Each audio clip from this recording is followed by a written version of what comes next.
Amy, so Jeanne Thoren is here today. I have heard a lot about her. Have you tried any of the women's gear?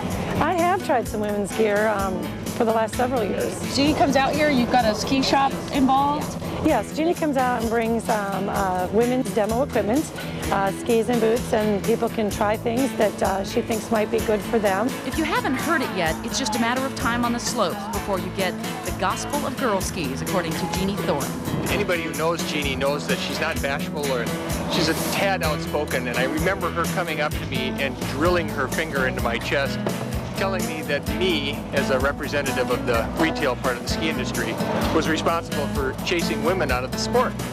And I thought, gosh, I'm a fairly nice guy, and it was a little upsetting. And she went on to explain about the heel lifts and the custom insoles and the ski balancing and the moving the bindings forward and the whole process, which we've adopted in our shop for, gosh, long as we've known Jeanne.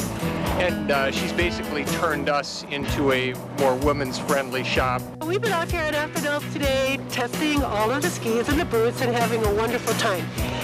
It's the most fun that I have is to get these two gals and women like you out in the audience onto the correct equipment so that you have more fun. So the old skis that were straight, they're like really hard to turn. You get your first dose of the Thoren theory in the boot trailer from St. Tom.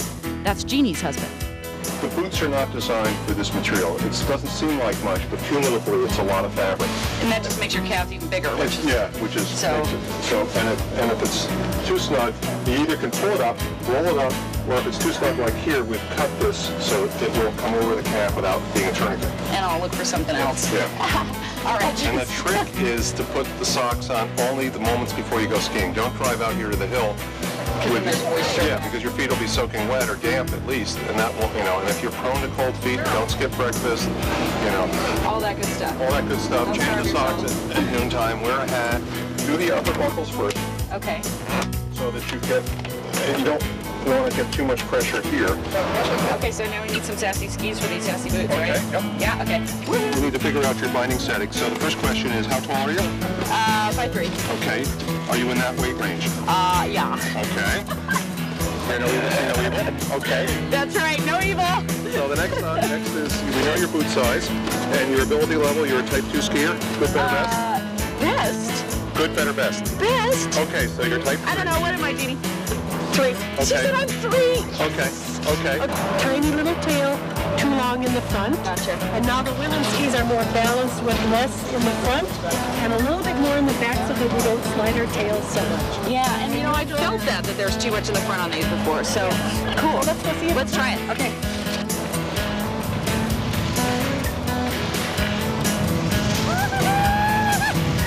I am surprised. The front of the ski doesn't flop around like it used to. I always was afraid when I would pick up speed that I would cross my tips, and I actually did do that once and tore a ligament in my knee, which was not fun. And with these, you don't feel that fear. You feel like everything's going where it's supposed to go, and when you turn, your foot's going to move in the boot, with the boot instead of in the boot. Exactly. And then the ski will follow it around. They're 100% better than they really know that they are.